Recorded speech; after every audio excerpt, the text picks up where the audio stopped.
Hello students, Mr. Yen here with Chapter 26, Lesson 1, Part 2. We're still talking about Latin America. Yesterday we talked about a lot of the parts of Latin America and their political and economic instability. We learned about places like Castro's Cuba and Haiti and places like that. Today we're going to pick it right back up with Latin America, and we're going to begin with our neighbors to the south, Mexico. So, in the early 1900s, Mexico was ruled by a dictator, Porfirio Diaz. There were a wealthy few that benefited from the foreign investments, but the vast majority, like your workers and your farmers, had a pretty hard life.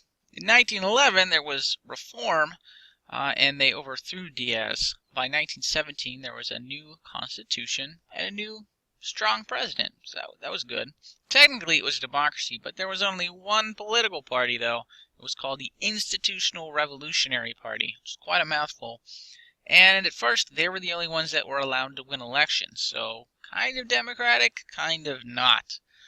There was another wave of reform in the 30s, and there was a new president, President Lázaro Cárdenas, who nationalized the foreign-owned oil wells and gave property to the landless peasants. So some people liked it, some people didn't. After World War II, you had Mexico's oil industry take off. So you're talking about 1945. To further growth, Mexico borrowed a whole lot of money from foreign banks. In the 80s, which we mentioned in yesterday's lesson, oil prices dropped and a bunch of people went into a debt crisis. As a result, the same thing happened in Mexico, and their economy suffered. The poor economy cost the Institutional Revolutionary Party their power, and they lost the presidential election when Vicente Fox was elected in the year 2000. He was the first political outsider for 70 years, Fox tried to fight police and government corruption, but did not make many gains. When Felipe Calderón was elected president in 2006, he actually used the army to attack Mexico's biggest drug lords. So a lot of fighting corruption and drugs in Mexico. On the international stage, Mexico benefited from NAFTA, which is something you hear about in the news a lot now because President Trump ran on reforming, redrawing NAFTA or pulling out of it. It stands for the North Atlantic Free Trade Agreement, which is a sort of trade deal between the USA, Mexico, and Canada. So the big three nations here. Special factories as a part of this were built in Mexico where parts would be made elsewhere. The parts would all be shipped to these factories in Mexico where they would be assembled into a final product, and then that final product would be exported. Even with these new factories, however, unemployment remained a problem in Mexico. Many Mexican people are migrant workers, meaning they travel around to find work, mostly in the agricultural field. Like they're basically like migrant harvesters. They help harvest goods. Some of them actually come to the United States where the pay is better, and some come legally and some come illegally. We hear about that all the time now too. Alright, South America. South America in general follows a similar narrative to that of the rest of Latin America. There are wealthy cities with rich ruling classes, and then slums and plenty of poor farmers. Technically, a lot of them were republics, but had a dictator who was basically held up and supported by the wealthy. In the early 1900s, Argentina was ruled by the military. In 1946, Juan Perón became president. Him and his wife Eva actually tried to increase the standard of living by increasing wages for everyone. But many people did not like him on account of their lack of basic freedoms, so it's sort of give and take a little bit.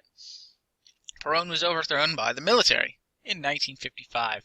In 1976, a new military regime took over, and in 1982, Argentina fought Britain over the Falkland Islands, which is a strange little war that I really didn't know much about until I did a little research today.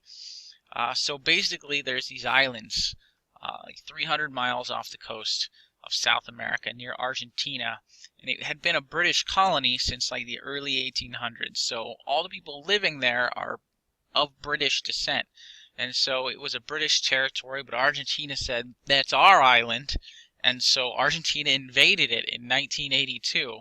And Britain was like, you just invaded a British territory?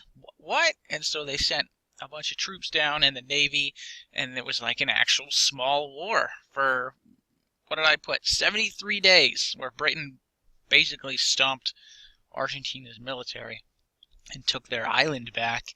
It was very strange. I'm going to actually do more research on this because it's a strange little war. Hundreds of people died on it. It was like an actual war, like not a low-intensity conflict. A lot of soldiers died on each side, and 2 Falklanders, 2 of the civilians. Argentina still to this day says that the Falklands belong to them, but at least no one's teeing up for an invasion. Now, over in Brazil, they had a similar history, except no wars with Britain. They had a dictator in the 30s who nationalized industry, so took it over and raised wages, and he was overthrown by the military. They gave democracy a try, but the military took control back again in 1964. 20 years later, democracy was restored.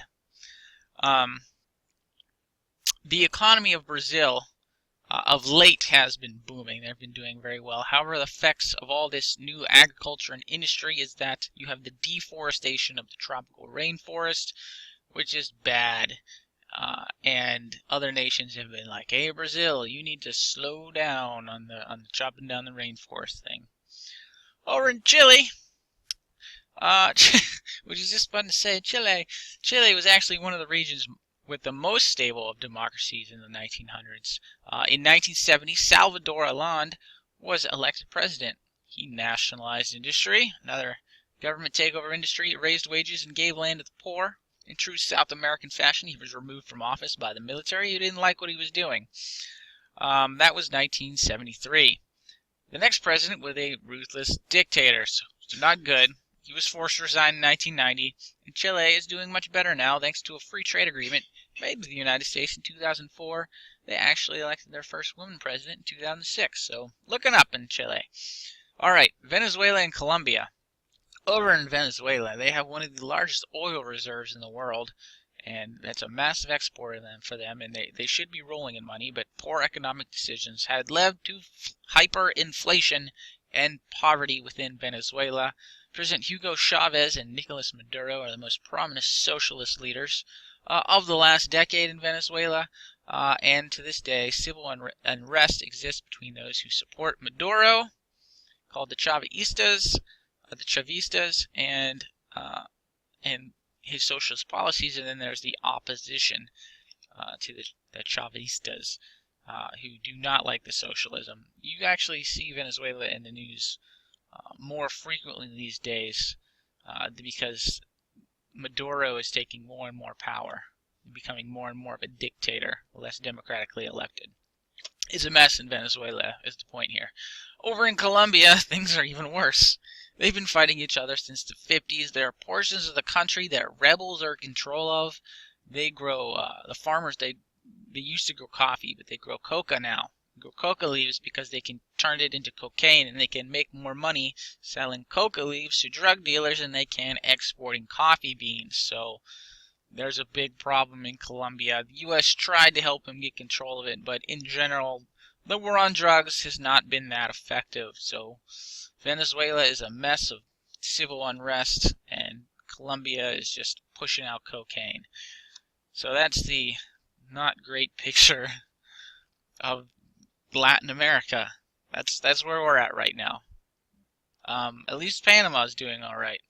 All right, that's it. You have got a quiz with 6 points, 3 questions, a short one, and we'll pick it up again tomorrow with lesson 2.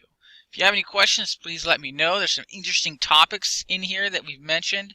Venezuela is fascinating, what's going on there right now. The Falkland Wars is a pretty fascinating little topic.